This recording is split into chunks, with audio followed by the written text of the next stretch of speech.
Hey guys, Mr. Gran here, 2.1 parallel lines cut by a transversal. So in this lesson, we're going to talk about some of the vocab associated with this particular type of diagram. So, oops, let's get to the right slides. There we go. Okay, so parallel lines cut by a transversal. This is what our diagrams typically look like, is some version of this where we've got two lines that are parallel. I know they're parallel because they've got these extra arrows here and here.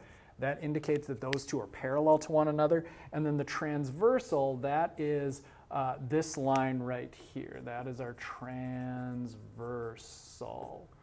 All right, so some of our terminology that we're going to use here are one of the things is interior and exterior. So on this diagram, looking at thinking about where is the interior and where is the exterior. The interior is the space that's between the two lines, right? This is our interior. So all of the four angles in there are some sort of interior angle. Our exterior is the area on the outside, so this red area. Right? Think interior means inside, exterior means outside. So these four angles are all exterior angles. All right, now one of the types of angles that we have, one of the types of interior angles are called alternate interior angles, right? So these are angles that are from the inside, but they're on opposite sides of the transversal.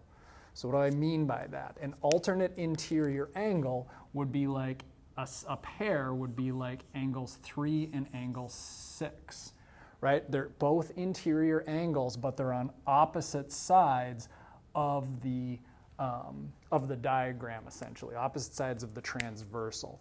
So alternate interior angles are examples of those would be angles 3 and 6. Also 4 and 5 are alternate interior angles. Now what's true about these, if these are parallel lines, then those alternate interior angles are equal. So we would say that these are congruent angles, or they are equal. All right, our alternate exterior angles. Now it's the same idea, except these are going to be the exterior version, right? So like angle 1 here and angle 7 down here. They're on the exterior and then they're on alternate sides. They're kind of opposite one another. So 1 and 7 are alternate exterior angles, also 8 and 2. And what's true about those, again, they are congruent, which again also means that they're equal to one another. All right, same side interior angles.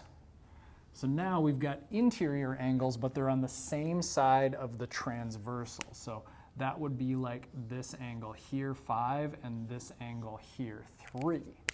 Right? So the same side of the transversal, they're on the right side in this case, and they're both interior. So we would say 3 and 5, as well as 4 and 6. Now these ones are not congruent, but they are a special type of angle. These are supplementary,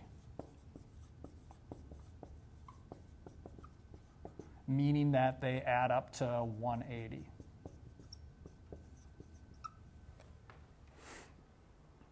All right. Corresponding angles is our next one. Now what a corresponding angle, think about how you've kind of got two plus signs here, right? A plus sign on top and a plus sign on the bottom. Well, each one of those plus signs, it's got like an upper left corner, right? And this one has an upper left corner as well. If they're the same like part of the diagram from the same corner, so think like same corner.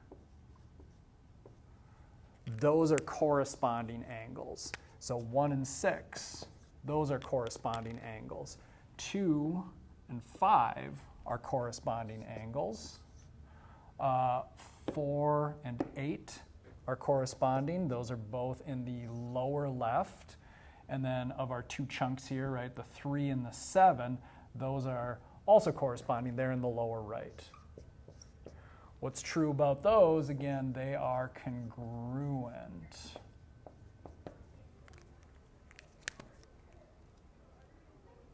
All right, and then vertical angles. Now, we have learned about vertical angles in this class already. Right? Vertical angles are across the x from one another. So across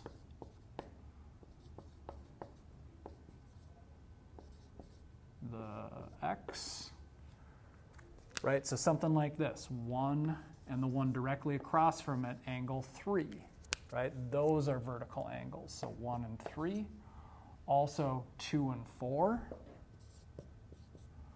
And then on the lower one, 6 and 7. As well as 5 and 8. Now what's true about those, they're equal to each other, they are congruent.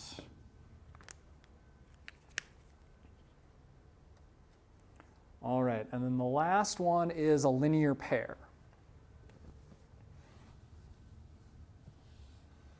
And there's a lot of linear pairs in this, so I might not list every single one. Actually, I will. So a linear pair, right, they form a straight line. Right, we know if it's a straight line, a straight angle, that is supplementary.